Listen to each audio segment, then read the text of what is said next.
Deməli, biz sizin görüşünüzə gəlmişik, qeyri-hökumət təşkilatı kimi bizi tanıyanlar da var, indi ilk dəfə görənlər də var. Ona görə sizdə qonağıq. Sözü verək biz rəhbərliyin nümayəndəsinə açılış eləsin, sonra biz başlayaq. Siz biraz Xoş gəldiniz Çingiz müəllim, Mətanət xanım. Deməli, bugünkü mövzumuz vərəmin sosial epidemioloji aspektlərindən olacaq. Pasient və həkim münasibəti haqqında olacaq. Demək, ilk sözü verəcək Mətanət Tibb üzrə fəlsəfə doktoru Mətanət xanım Qaraxanova və sonra Çingiz müəllim də mühazirəmizə davam edəcək. Təşəkkür edirəm, Ayşə xanım. Deməli, layihə rəhbəri kimi qeyri-hökumət təşkilatı haqqında mən bir balaca məlumat verəcəm, sonra hörmətli Mətanət xanıma sözü verəcəyik. Əvvəla çox sağ olun, vaxtınızı ayırdınız, bizdən gəlib burada oturmusunuz. Təşəkkür edirik hər birinizə. Qeyri-hökumət təşkilatları ölkədə təsis olunublar. Deməli, ölkənin tibb strukturlarına, yəni biz tibb sahəli QHT olduğumuza görə deyirik, ölkədə dövlət tibb strukturlarına vətəndaş cəmiyyəti yardımı göstərmək üçün. Yəni, bu yardım nədən ibarət olur? Hamı bildiyi kimi, vərəm təkcə tibbi yox, eyni zamanda da çox böyük sosioloji problemlər yaradan xəstəlikdir və ona görə pasientlərlə birbaşa işləmək, onların maarifləndirilməsini təşkil etmək bu qeyri-hökumət təşkilatlarının üzərinə düşür. Çünki həkimlərin yükü onsuz da artıq çoxdur. Əlavə də bir maarifləndirmə işi götürmək, yəni bu real problemlər yaradır, yəni vaxt problemləri yaradır. Ona görə bu işləri ölkə rəhbərliyi tərəfindən, ümumiyyətlə qəbul olunmuş qaydalara görə QHT-lər, qeyri-hökumət təşkilatları yerinə yetirir. Təşkilatımız 2017-ci ildə təsis olunubdur. Bizim loqo görürsünüz orada. Deməli, 2020-ci ildə Ədliyyə Nazirliyində dövlət qeydiyyatından keçib və layihələr icra etməyə icazə verilibdir. Layihələri milli donor maliyyələşdirir. Onun da loqosunu görürsünüz. Azərbaycan Respublikasının qeyri-hökumət təşkilatlarına Dövlət Dəstəyi Agentliyi. Deməli, layihələrimizin hamısı sırf vərəmlə bağlı sosial problemlərin aşkarlanması və onlara vətəndaş cəmiyyəti tərəfindən kömək göstərilməsidir. Layihələr müxtəlif kontingentlə, müxtəlif auditoriya ilə icra edilibdir. Orta məktəblərdə, deməli, pedaqoji kollektiv və şagirdlər arasında biz aparmışıq bu işi. Eyni zamanda Ailə, Qadın və Uşaq Problemləri üzrə Dövlət Komitəsinin tabeçiliyində olan regionlardakı və şəhərdəki ailə mərkəzlərində, eyni zamanda gənclərlə işləmişik bu problemi, gənclər mərkəzlərində, yəni gənclərlə aparmışıq. Yəni ki, bu maarifləndirmə işinin vacibliyidir. Təbii ki, hər bir layihə biz təqdim edəndə müsabiqə şurasına, biz orada arqumentlər bazası göstəririk ki, biz nəyin əsasında bu layihəni vacib sayırıq və nəyin əsasında bu layihə icra olunmalı vacib olur. Və həmin arqumentlər nəyə göstərir? Məsəl üçün, bir dənə balaca misal göstərəcəm, özünüz hiss edəcəksiniz. Adicə gənclərlə biz işləyəndə, gənclərin çoxu ali təhsillidir, ancaq vərəm haqqında elementar qaydaları bilmirlər. Yəni, biz birinci bunu sorğu keçirdik. Layihəni verəndə, hər bir layihəni verəndə layihə rəhbəri onun arqumentlər bazasını tələb edir müsabiqə komissiyası ki, nəyə görə biz bunu maliyyələşdirməliyik, siz sübut eləyin. Təbii ki, biz orada gənclərlə keçəndə balaca bir misal deyirəm. Biz sorğular keçirdik gənclərlə ki, vərəm haqqında biz nə bilirik? Beləcə sorğu, sadə bir sorğu. Yəni, sorğu blankları da hamısı göstərilmişdi açıq test şəklində. O da bilirsiniz ki, yəni, sonra qiymətləndirmək üçün açıq testlər çox çətindir. Yəni, həddindən artıq çətindir. Nəyə görə? Çünki cavablar müxtəlif olur, o öz fikrini bildirir orada. Ən elementar bilgiləri, hətta elə respondentlərin hansısa 30-40%-dən çoxu vərəmin infeksiyon olduğunu bilmirlər. Yəni, elə xəstəlikdir də, acı xəstəlikdir. Yəni, eyni zamanda qorunma üsullarını bilmirlər, məhəl qoymurlar. Yəni, bunlar çox vacib aspektlərdir və ona görə dərhal keçdir layihə. Eləcə də hər bir layihə götürəndə onu çox ciddi araşdırırlar müsabiqədə ki, yəni nəyə görə bunu sən, dövlətdən nəyə görə maliyyə istəyirsən ki, bu layihə icra olunmalıdır. Biz onu sübut eləməyik QHT-lər. Bu qısaca giriş. Eyni zamanda biz bir sıra xarici ölkə QHT-lərindən, onların da elə bir ki, rəhbər strukturlarla əlaqə saxlayırıq.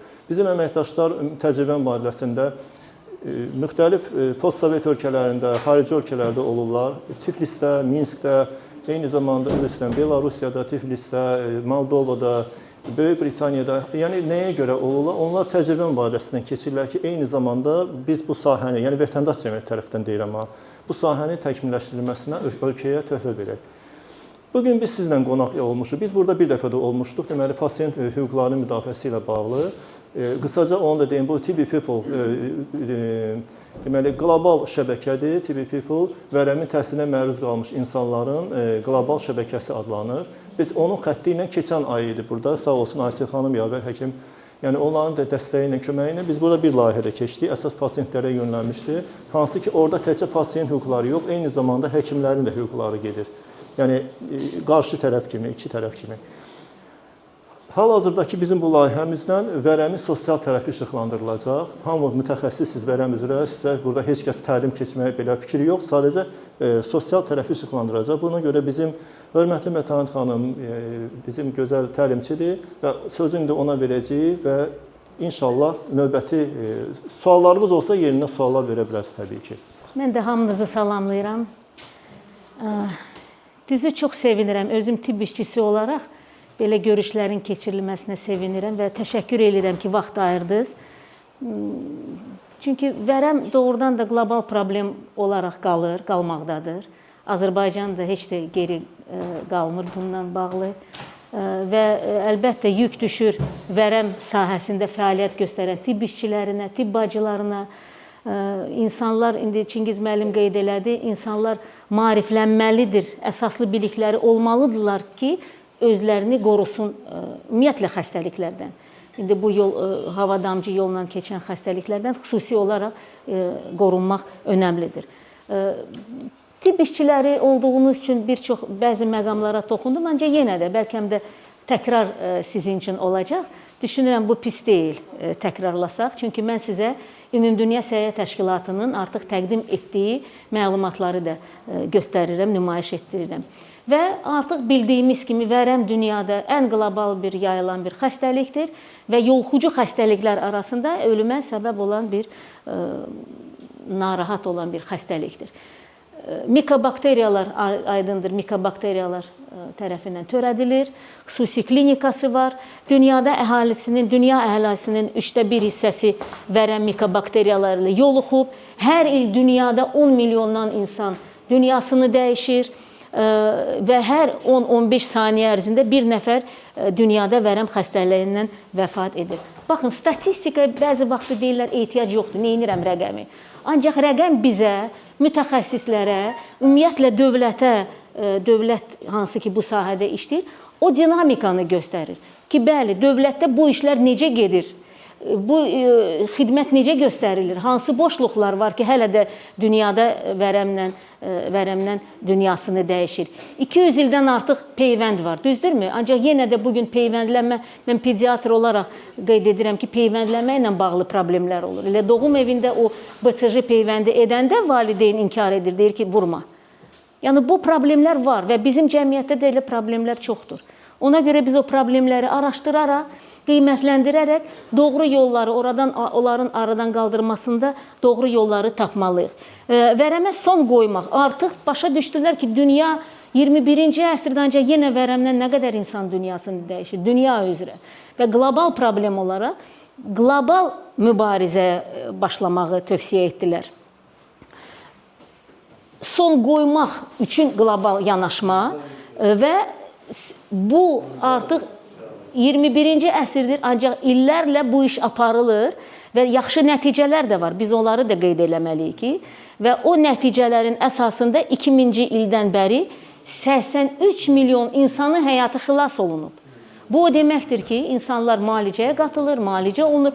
Bugün vərəm qorxulu xəstəlik deyil. Sadəcə cəmiyyətdə olan o doğru bilinən yanlışlar ki var, onlar mane olur doğru addımları atmağa xəstələrə.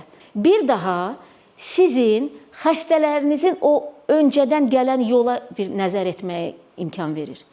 Hamilə qadın nə dərəcədə o ailədə ya da nə dərəcədə o poliklinikada, qadın məsləhətxanasında o müayinə olunur. Düzdürmü? İndi elə müayinələr var ki, hamilə qadın mütləq olunmalıdır. Ancaq elə vəziyyət var ki, o artıq anamnezdən toplana bilər və həmişə ümumiyyətlə, indi pediatr olaraq mən də bunu səmimi etiraf edirəm, səhnədən deyirəm pediatrlara, vərəm haqqında düşünmək lazımdır. Uşaq öskürür, nəsə baş verir, heç kontaktda olmayıb hələ ki, bilmirlər. Vərəmi düşünmək vacibdir və bu gün mən bilirəm ki, biz vərəmlə mübarizədə, tədbirlərdə çox iştirak edirik. Artıq ilkin səhiyyə xidmətində işləyən tibb işçiləri saxlamalıdır beynində vərəmi, düşünməlidir vərəmi. Hər hansı bir simptomla gələndə o düşünməlidir ki, ola bilər. Deməsin vərəmdir xəstəyə, narahat eləmək lazım deyil öncədən. Bütün müayinələri keçsin, indi siz görəcəksiniz o addımlar nələrdir. Mütləq düşünməlidir və lazımı olan müayinələrə yönəldilməlidir. Artıq ağciyər forması görürsünüz, doktor da dedi, yoluxma yolları da fərqli ola bilər. Ancaq daha çox ağciyər vərəmidir, düzdürmü? Başqa hansı yollar, ya hansı formalar sizdə rastlaşıb? Ha? Qarın boşluğunda varmı? Çox olurmu sizdə, təcrübədə? Olur, hə? Yəni bu da görürsünüz, həm də orada axı çox səbəblər ola bilər, düzdürmü? Doğru olmayan qidalanma, doğru olmayan davranışlar və s. burada bunların da rolu var. Və indi bu da maraqlıdır. Yəni bizim üçün maraqlı oldu, ona görə təqdim edirik. Bu vərəm çöpləri nə qədər ətrafda qala bilir? İndi burada tədqiqatın əsasında bizə təqdim olunur ki, baxın, tozlu bəlğəmdə 72 saat. Ona görə tibb müəssisələrində infeksion kontrol deyilən bir şey var, bilirsiniz. Və o xüsusilə vərəm sahəsində müəssisələrdə buna ciddi nəzarət olmalıdır. Əgər indi üzr istəyirəm, xəstələr ifraz edir, tüpürür, yəni doğru şəkildə o gigiyenik qaydalara riayət etmək, təmizlik qaydalarına riayət etmək. Quru bəlğəmdə 5-6 ay, əşyalarda 3 ay qala bilir. Torpaqda 2 ay qala bilir, suda 5 ay qala bilir. 0 dərəcədə Selsidə artıq illərlə yaşaya bilər, çünki soyuq şəraiti xoşlayır. Biz nə üçün deyirik, günəş şüaları olsun, otaq havalandırsın. Ancaq elə vəziyyətlər var, bizim özümüzlə də rastlaşıb, müraciət ediblər. Bir otaqda, yataqxanada, indi o vaxtda, indi bugün şükür Allaha yataqxanalar yox olur, yavaş-yavaş. Ancaq o dövrdə belə, o balaca otaqda hamı yoluxurdu. Qulluq edən yoluxurdu, uşaqlar yoluxurdu o vərəmli xəstələr. Çünki o ətraf mühiti doğru qorumurdular. Ya da imkan da yox idi. Balaca otaqda nə etsin? Ancaq yenə də davranışlara fikir vermək, havalandırmaq, günəş şüaları təmizləmək tövsiyə olunur. Aktiv vərəm artıq bu müalicəyə başlamaqdan 2-3 həftə yoluxucu ola bilər. Orqanizmə vərəm çöpləri düşür, immunitet zəifdir və artıq bu çöplər öz işini orqanizmdə edir və xəstəlik də belə inkişaf edir. Yoluxmada ümumiyyətlə döş qəfəsi ringində patologiya yox olmur, bəlğəm müayinəsi mənfi olur. Çünki o vərəm artıq o insan təhlükəli deyil. Ancaq vaxtında aşkarlanmaq lazımdır ki, o yoluxmadan sonra xəstəlik baş verməsin. Klinik simptomlar olmur və xəstə özünü sağlam hesab edir. Vərəm mikobakteriyalarını ifraz etmir. Yəni bu baxımdan ona görə deyirik ilkin profilaktika, ilkin aşkarlanma. Mən çox üzr istəyirəm. Siz xəstəsiz? Siz də xəstəsiz. Çox sağ olun ki, bizə qatılmısınız. Çünki burada danışılanlar bu bir şeydir. Biz sizi ayırmırıq tibb işçilərdən. Tibb işçilər bilir, ancaq o biliklərlə sizlə paylaşmalıdır ki, sizin vəziyyətiniz nədir? Müalicə olunacaq, hər şey yaxşı olacaq. Bununla getməlisiniz. Bu məsələ ilə, bu fikirlərlə o müalicəni etməlisiniz. Çünki şükür, bugün 21-ci əsrdir və müalicə var. Biz artıq o illərdə ki, vərəm, müalicə yoxdur, ağır, yoxdur belə bir şey. Ona görə çox sağ olun ki, müalicəyə qatılırsınız, gəlirsiniz, həkimin nəzarəti altındasınız. Profilaktika önəmlidir. Bugün nə üçün narahatdırlar dünyada?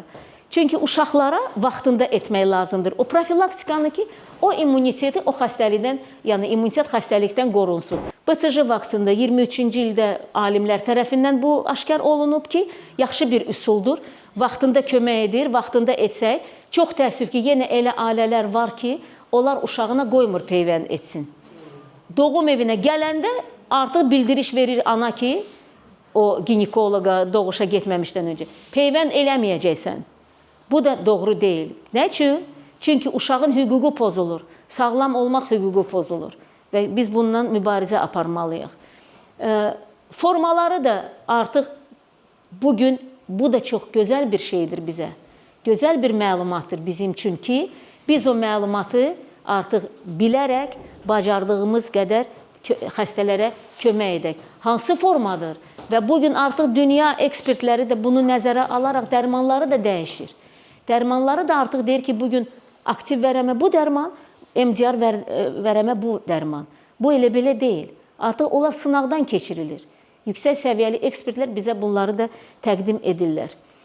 Və vərəm müalicə edilə bilən xəstəlikdir. 24 mart 2026-cı ildə vərəmlə mübarizə günü qeyd olunur. Hər il mən qeyd elədim. Bu ildə qeyd olunurdu və bizə tövsiyələr edirlər, mesajlar ötürürlər ki, vərəm müalicə olunur. Əlbəttə, vərəmli xəstə tək olmamalıdır və tək deyil. Onun ətrafında tibb işçiləri birinci sırada, ailə üzvləri dəstək olmalıdır və müalicə olunan bir şeydir. Qorxmaq lazım deyil. Simptomları bilmək, erkən aşkarlamaq, erkən test etmək, aşkarlamaq, müalicə planına riayət etmək. Çox yaxşı müalicə planını həkim əlindən gələni edir, əlindən gələni danışır, izah edir, məlumat verir. Düzdürmü? Xəstə nə edir? O dərmanları başlayır qəbul etmək, bir həftədən sonra yaxşılaşdı, o halsızlıq, o vəziyyət aradan qaldırılır. Yavaş-yavaş deyir, yaxşıyam da. Və ona görə çox bəlkə inciməyin tibb işçiləri. Bugün həkim-xəstə münasibətləri çox önəmlidir. Bugün xəstələr bizdən daha səmimi və daha dolğun və doğru məlumatları eşitmək istəyirlər.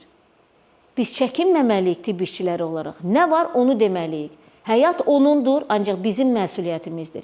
Bizim müalicəmizin nəticəsində onun vəziyyəti tək yox əlbəttə, onun öz davranışı da burada rol oynayır. Sizin əlinizdən nə gəlirsə onu etməlisiniz. Mən həmişə də deyirəm ki, həkimlər, tibb işçiləri sığortalanmalıdır. Özünüzü sığortalayın. Qeyd edin nə edirsiniz. Qeyd edin ki, sabah artıq həkim ya da başqa həkim ya da xəstə əgər nəsə bir əks bir şey danışsa, deyilsə, onda sizin sübutunuz olacaq. Həmişə sığortalayın. Nə edirsinizsə, doğru işlərinizi də qeyd edin.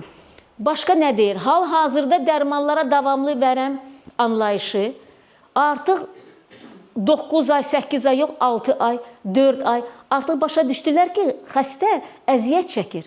Dərmanların çox böyük bir təsirləri olur və bu olmasın deyə, o uzun müddətli olmasın deyə onun vaxtını qısaldır. Bu da tədqiqatlar çox böyük rol oynayır. Çox böyük tədqiqatlar aparılır və daha qısa və iynə yox, peroral.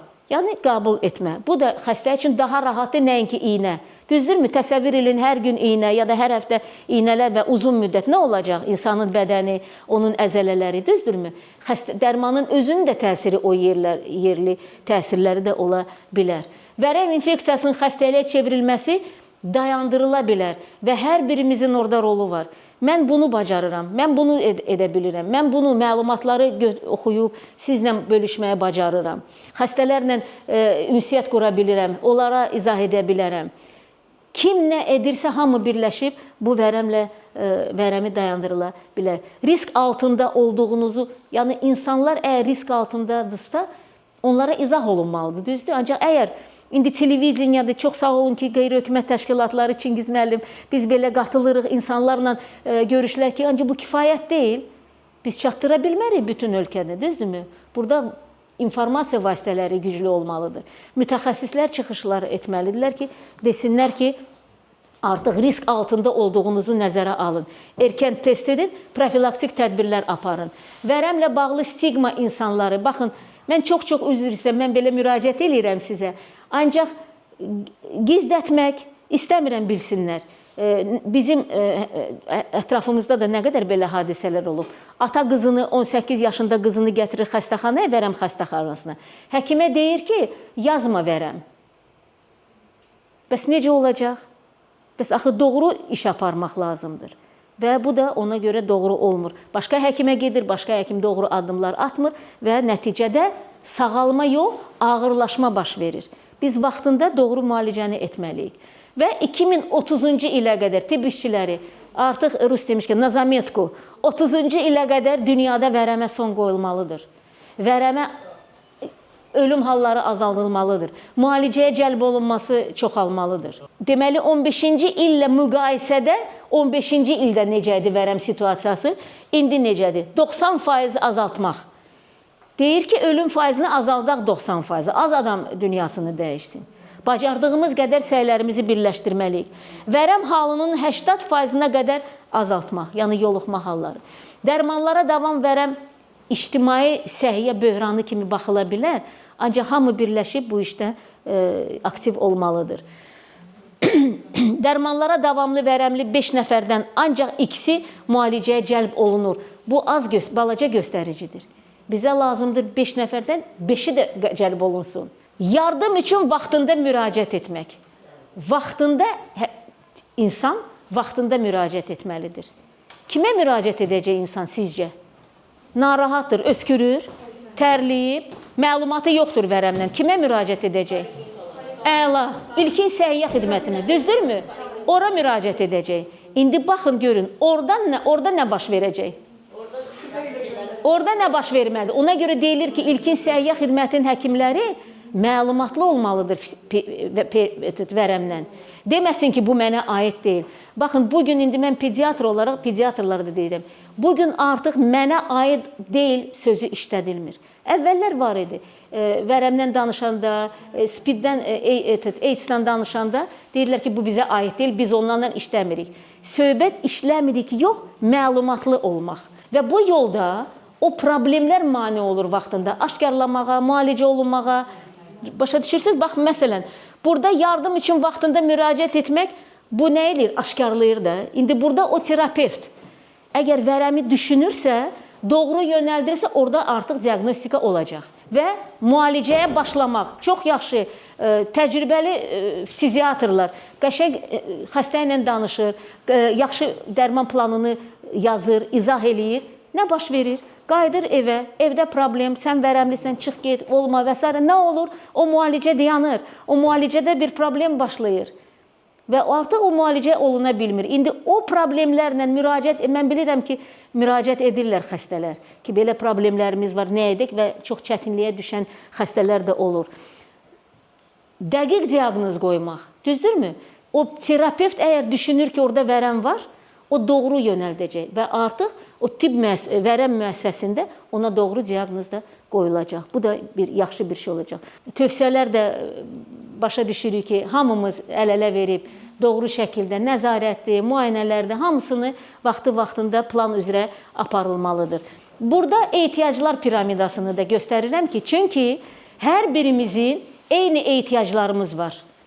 İnsan olaraq istəyir Amerikalı, istəyir Azərbaycanlı, fərq eləmir. Ehtiyaclar eynidir.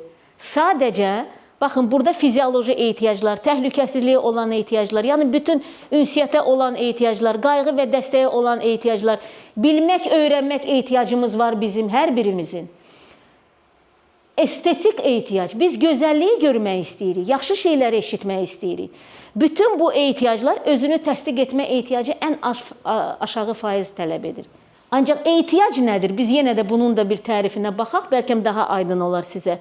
Ehtiyac, insanın konkret həyat şəraitindən asıllığını ifadə edən və bu şəraitdə onun aktivliyini şərtləndirən bir haldır. Vərəmli xəstənin bu vəziyyətdə onun aktivliyini şərtləndirən bir vəziyyət var. Düzdürmü? Və o vəziyyətdə o onun ehtiyacıdır. İstəyir maddi cəhətdən, istəyir mənəvi cəhətdən, istəyir başqa tibbi tərəfdən. Bu onun ehtiyacıdır, bunadır ehtiyac. Biz ölkə üçün fəaliyyət göstəririk. Özümüz inkişaf edərək ölkəmizi də yaxşı, doğru yola inkişaf elətdirmək üçün biz birlikdə güclüyük. Çox gözəl bir sözdür. Hər sahədə biz birlikdə güclüyük, vərəmlə mübarizədə də belə. Bizim qanunumuz var, vərəm qanunu, bilirsiniz yəqin ki. Siz bilirsiniz ki, onun dəyişilməsinə çox böyük ehtiyac var.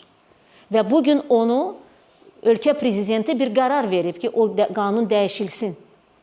Çox sağ olsun Çingiz müəllimin təşkilatı ki, ümumiyyətlə hüquqla bağlı çox gözəl bir məlumatlar çatdırır. Həm xəstələrə, həm tibb işçilərə vərəmlə bağlı. Çox faydalı məlumatlardır.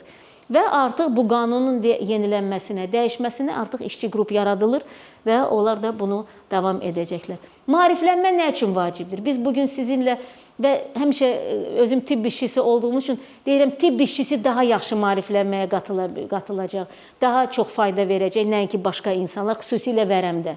xüsusilə tibbi məsələlərdə tibb işçisi daha yaxşı. Çünki 21-ci əsrin yəni ümumiyyətlə tibb təhsilində sağlam həyat tərzinin təşviqi qırmızı xəttlə gedir.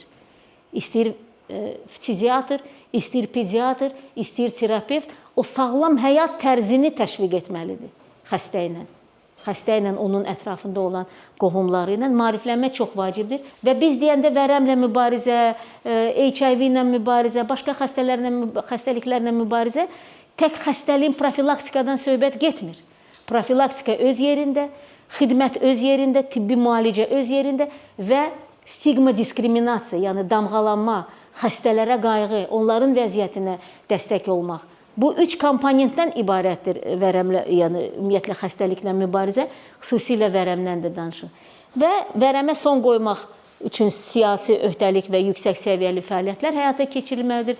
Yəni artıq bugün o tezislərdə deyilir Ümumdünya Səhiyyə Təşkilatı tərəfindən ki, ölkələr, dövlətlər buna diqqət etsin və birləşsin, bu işləri aparsın. Bu da bizim vərəmlə mübarizə Azərbaycan koalisiyasıdır, koalisiyanın nümayəndələridir.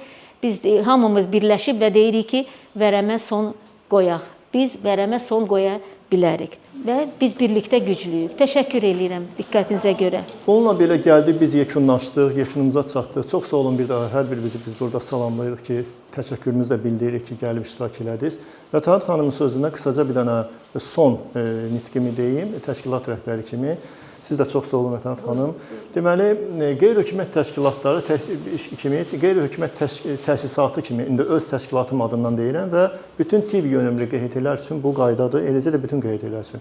Yəni bizim maarifləndirmə işi bu bizim sahənin balaca bir hissəsidir. Yəni ki, hər yerdə olmaq, vərəm haqqında maarifləndirmə aparmaq. Ancaq eyni sahədə bizim başqa sahələr də var. Məsəl üçün, sosial sahədən danışırıqsa biz ki, vərəm həm də böyük sosial problemdir. Pasientlərin sosial rifahı üçün də çalışmalıyıq biz. Və Talat xanım düz vurğuladı. Mən bunu həmişə sonda deyirəm ona görə. Yəni biz hansı klinikalarda oluruqsa, hansı mərkəzlər, dəxli yoxdur, auditoriya kim olursa, biz sonda bundan çıxış edirik. Bizim təşkilatın saytına daxil olsa, sadəcə bir dənə Google-da yazsaz vərəmsiz gələcəyə doğru o sizi yönləndirəcək sayta. Saytda bütün bizim işlər barəsində geniş ətraflı məlumat görəcəksiniz və eyni zamanda pasientlərin, məsəl üçün, elə pasientlər var, ən çox bu cəza çəkmə məsələlərindən azad olur, vərəmin müalicəsi mülki sektora keçirilir. Həmin pasientlərlə bağlı sosial məsələləri keçirmə olur. Məsələn, elə pasient var, yeri yoxdur, getməyə heç yeri yoxdur, xəstəxanada qalır, müəyyən müddətdən sonra xəstəlik sağalır və həkim onu çıxartmalıdır, yəni yazmalıdır. Xəstəlik tarixi bitir. Və o yeri yoxdur, xahiş edir, qalır uzun müddətlər klinikaları. Belə hallar çoxdur. Bizə müraciətlər olur, biz onlara yardım edirik sosial məsələləri keçirtməyə. Bu bizim bir sahədir. Eyni zamanda əlilliyin alınması ilə bağlı problemlər indi çox yaxşılaşıbdır bu sahə. Əvvəllər biraz çox problemli idi. Ancaq yenə də ola bilər. Həmin vaxtlarda biz yenə də arada körpü rolunu oynayırıq, dövlət, qeyri-dövlət arasında. Yəqin ki, bilirsiniz də, prezidentin xüsusi göstərişləri var. Bu artıq ictimai nəzarətin həyata keçirilməsi haqqında ölkənin qanununa əsaslanır və eyni zamanda açıq dövlət platformasına əsaslanır və QHT-lərə Prezident tərəfindən, ölkə qanunvericiliyi tərəfindən daha doğrusu, publik hüquqi şəxslər üzərində ictimai nəzarəti həyata keçirmək tapşırılır. Və bu artıq qanunlaşdırılmış bir formadır. Yəni, ona görə kimin hansısa bir, eləcə də həkimlərin, tibb personalının, ola bilər vərəmlə bağlı hansısa bir sahədə irəli çəkilməli olan problemləri görür. Bu sahəni istəyir qabartsın, bizə yazsınlar, problemi. Orada saytda bizimlə əlaqə şöbəsi var, oraya yazılır, ya birbaşa bizim e-maila göndərmək olar, broşuralarda bizim məlumatlar var. Yəni, bunların hamısı qeyd olunur orada. Yəni, ola bilər, pasientlərinizi yönəldin, ola bilər hansısa pasient sizə yaxınlaşır, öz sosial problemi deyə bilir də. Məsəl üçün, ünvanlı dövlət sosial yardım almaq istəyir, imkansızdır və yaxud məsəl üçün, tutaq ki, yeri yoxdur, olur belə hallarda olur, yeri yoxdur, sosial məsələ keçirilməlidir, problem yoxdur. Bizim ünvanı, bizim telefonu verin, bizə müraciət eləsin. O yerdə qalan iş biz tərəfdən olacaq. Biz orada sənədlər lazım olacaq bəzi. Çünki biz birinci növbədə etibarnamə lazımdır pasiyentin ki, yəni onun həqiqətən bizə etibar eləyir ki, biz onun bu sahəsini qabarıq. Çünki biz dövlət qurumuna müraciət edəndə deyir ki, bu şəxsi məlumatlardır, onun razılığı olmalıdır. Həmin etibarnamə razılığı həll eləyir.